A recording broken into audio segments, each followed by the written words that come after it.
జగన్ హయాంలో జరిగిన ఆర్థిక విధ్వంసం, ఆ సర్కార్ ఆర్థిక అరాచకత్వం కారణంగా తెలుగుదేశం కూటమి చిక్కులు ఎదుర్కొంటోంది. ఎన్నికల సమయంలో ఇచ్చిన హామీల అమలు, సామాజిక పింఛన్లు, ఉద్యోగుల వేతనాల చెల్లింపునకు ఇబ్బందులు ఎదురవుతున్నాయి. ఎన్ని సమస్యలున్నా అన్న మాట ప్రకారం ప్రతి నెల 1వ తారీఖే పింఛన్ల పంపిణీ, వేతనాల చెల్లింపులు చేస్తున్నా అమ్మో 1వ తారీఖు అన్న బెంగ మాత్రం తప్పడం లేదు. ఆంధ్రప్రదేశ్ ప్రభుత్వం ప్రతి నెల 1వ తారీఖే పింఛన్లు, వేతనాలు చెల్లిస్తోంది. అధికార పగ్గాలు అందుకున్న తర్వాత తొలి నెలలో చెప్పినట్లుగానే అరియల్స్తో పాటు పెన్షన్లు చెల్లించింది. అలాగే ఏ అవాంతరాలు లేకుండా ఉద్యోగుల వేతనాలను వాటి ఖాతాలు వేసేసింది. వాలంటీర్లతో పని లేకుండా పింఛన్లను లబ్ధిదారుల ఇళ్లకే వెళ్లి అందించింది. ఇక ఇప్పుడు ఆగస్టు 1వ తేదీ రాబోతుంది. ఆగస్టు 1నే పింఛన్ల పంపిణీ పూర్తికి చంద్రబాబు సర్కార్ అన్ని ఏర్పాట్లు చేసేసిందనుకోండి, అది వేరే సంగతి. కానీ ఆర్థిక శాఖ నిధుల కొరతతో సతమతమవుతోంది. అప్పో సొప్పో చేసి ఈ నెల పింఛన్లు, వేతనాల పంపిణీని గట్టెక్కించేసినా మళ్ళీ 1వ తారీఖు వచ్చేసరికి మళ్ళీ అప్పుల కోసం వెతుకులాట తప్పని పరిస్థితి.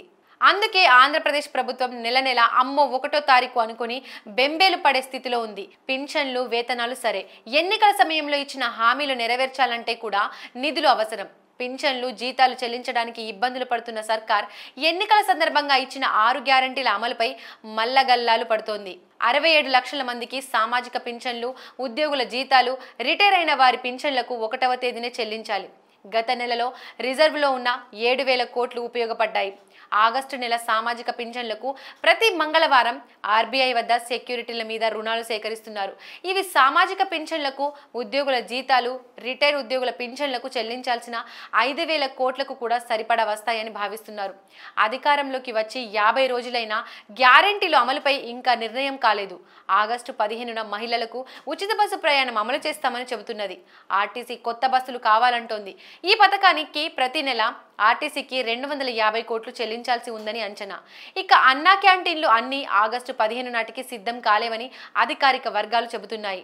183 క్యాంటీన్లకు 100 మాత్రమే సిద్ధమవుతున్నాయని తెలుస్తోంది. సమగ్ర భూ సర్వేలో జగన్ ఫోటో ఉన్న 77 లక్షల రాళ్లను తొలగించాలంటే 15 కోట్లు ఖర్చవుతుందని అధికారులు తేల్చడం గమనార్హం. జగన్ ఫోటోల పిచ్చితో 700 కోట్లు ప్రజాధనం దుర్వినియోగం అయింది. ఇది కాక విశాఖలో 500 కోట్లతో ఋషికొండపై కట్టిన రాజభవనం వల్ల ప్రజాధనం దుర్వినియోగమైంది. అలాగే విశాఖలో ప్రభుత్వ కార్యాలయాలు, ప్రభుత్వ స్థలాలు తాకట్టు పెట్టి జగన్ హయాంలో అప్పులు చేశారు. ప్రస్తుత కూటమి ప్రభుత్వానికి వైసీపీ హయాంలో జరిగిన తప్పులు, అవకతవకలు, ప్రజాధనం స్వాహా వెలికి తీయడానికే సమయం సరిపోవడం లేదు. రోజుకో కుంభకోణం బయటపడుతోంది. మరోపక్క ఆ ప్రభుత్వం చేసిన అప్పులతోనే సతమతమవుతోంది. కొత్త అప్పులు ఎలా చేయాలో అర్థం కావడం లేదు. రోజువారీ ఖర్చులతో పాటు గ్యారెంటీల అమలు చేయాలంటే అప్పు చేయక తప్పదు. అభివృద్ధి చూపించి ఆ ఫలాలతోనే హామీలు నెరవేర్చుతామని తెలుగుదేశం కూటమి ఎన్నికలలో చెప్పింది. అయితే అభివృద్ధి, దాని ఫలాలు వెంటనే రావు. అభివృద్ధి పనులు జరగాలి. రాజధాని నిర్మాణం, పోలవరం ప్రాజెక్టు పూర్తి కావాలి. ఆ తర్వాత వాటి ఫలాలు వస్తాయి. సంపద సృష్టి జరుగుతోంది, ఆదాయం పెరుగుతుంది. అయితే ఇదంతా జరగడానికి కొంత సమయం పడుతుంది. అప్పటి వరకు చంద్రబాబు నేతృత్వంలోని కూటమి సర్కారుకు ఆర్థిక కష్టాలు తప్పవు. వచ్చే నెలలో అమ్మ ఒడి, రైతు భరోసా చెల్లించాల్సి ఉంది. స్కూళ్లు ప్రారంభమయ్యాయి. వరి నాట్లు కూడా మొదలయ్యాయి. ముఖ్యంగా రైతు రుణాలు మంజూరు చేయాలి. కౌలు రైతులకు రుణాలు అందేలా ప్రణాళికలు సిద్ధం చేయాల్సి ఉంది.